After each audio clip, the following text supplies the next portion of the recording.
الله الرحمن الرحيم. السلام عليكم ورحمة الله وبركاته أعزائنا الطلاب. أخذنا في الفيديو السابق أسئلة حول البحث السابق، طبعا écriture contemporaine، واليوم سنأخذ القسم الثاني هو أسئلة vrai ou faux، صح أم خطأ. طبعا دوسية 7 écriture contemporaine، كتابات معاصرة، répondez par vrai ou faux، أجب بصح أم خطأ. La nature de ce texte est un extrait d'un roman. طبيعة هذا النص هو مأخوذ من رواية، يعني مقطع من رواية. إذن الجواب vrai. L'employé est le narrateur du texte. الموظف هو راوي النص. طبعا الراوي الذي يحكي الرواية هو نفسه الموظف الذي اسمه مورسو، فإذا هو الراوي النص. إذن vrai. Le texte est un extrait de L'étranger d'Albert Camus. النص مأخوذ من رواية الغريب للكاتب ألبير كامي. Vrai. Le texte est tiré d'un roman intitulé L'étranger. النص مأخوذ من رواية عنوانها L'étranger، الغريب. Vrai. صح. L'étranger est un roman écrit par Albert Camus. الرواية الغريب هي رواية مكتوبة من قبل ألبير كامي. Vrai. Selon le patron، حسب رب العمل. L'employé، الموظف، n'avait pas d'ambition، ليس لديه طموح. Vrai. Selon le patron، l'employé doit avoir une ambition. حسب رب العمل، حسب المدير، الموظف يجب أن يكون لديه طموح.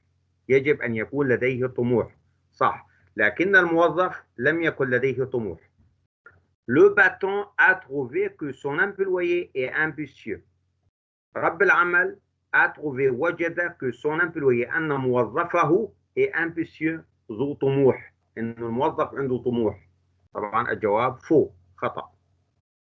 L'employé paraît intéressé à changer sa vie.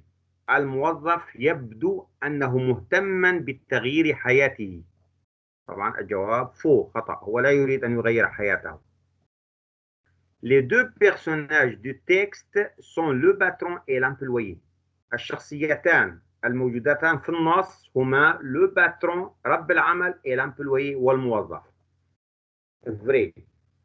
إذن لدينا شخصيتين في النص.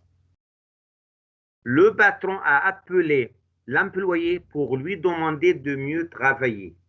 رب العمل استدعى الموظف pour lui demander كي يطلب منه de mieux travailler، أن يعمل بشكل أفضل. طبعا faux، خطأ.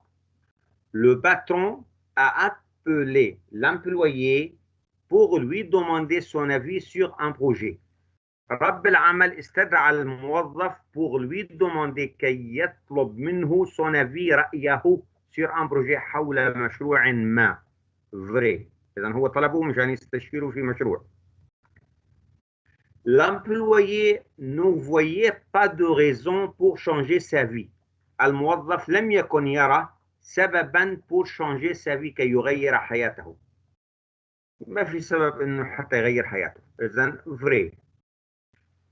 Selon le patron، ne pas avoir d'ambition est catastrophique ou désastreux dans les affaires.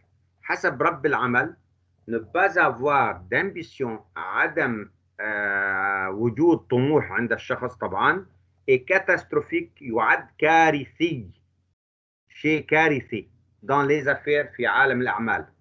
Vrai. L'employé a demandé un congé de 14 jours. الموظف طلب إجازة من 4 أيام. طبعا الجواب faux، خطأ. La demande de 2 jours de congé a dérangé le patron. طلب يومين إجازة أزعج المدير. Vrai.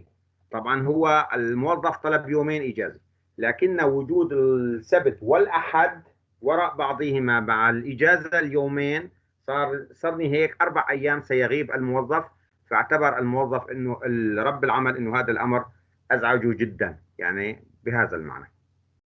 Selon le texte، la mère du narrateur est encore vivante.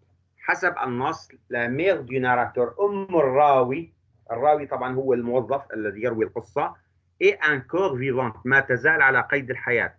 طبعا فوق خطأ، لأنه ذكر انه نحن عم بيقول انه انا دفنا امي هذا اليوم في النص.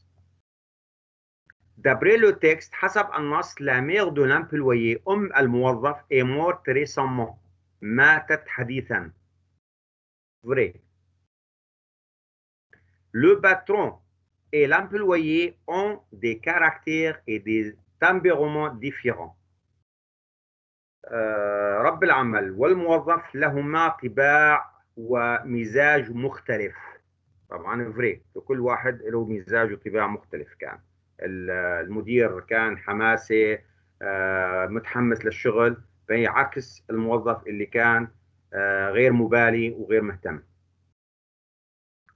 Les meubles qui se trouvent dans la chambre de Morceau n'étaient pas en bon état. Les meubles الأثاث qui se trouve الموجود dans la chambre في غرفة مورسو، مورسو طبعا اللي هو الموظف واللي هو الراوي، n'étaient pas en bon état ليست بحالة جيدة. طبعا صحيح. ليش صحيح؟ لأنه عندما وصف الأغراض اللي في الشقة أنه الخزانة المصفرة التي مرآتها مصفرة والسرير النحاسي، هذه كلها أثاث قديم وليست بحالة جيدة. Après la mort de sa mère, Morceau a trouvé que l'appartement est trop petit pour lui. بعد موت أمه، مورسو وجد بأن الشقة أصبحت صغيرة عليه. طبعا الجواب فوق خطأ، هي أصبحت كبيرة عليه، لذلك قرر أن يجلس في غرفة واحدة ويضع فيها الطعام والنوم، ينام ويأكل فيها، لأنه وجد الشقة كبيرة عليه بعد موت والدته. Morceau va manger et dormir dans la même pièce après la mort de sa mère. Morceau سيأكل وينام في نفس الغرفة بعد وفاة أو بعد موت والدته. Vrai. طبعا هكذا نكون قد أجبنا على أسئلة الصح والخطأ بالنسبة للبحث السابع. أرجو لكم التوفيق. Je vous remercie.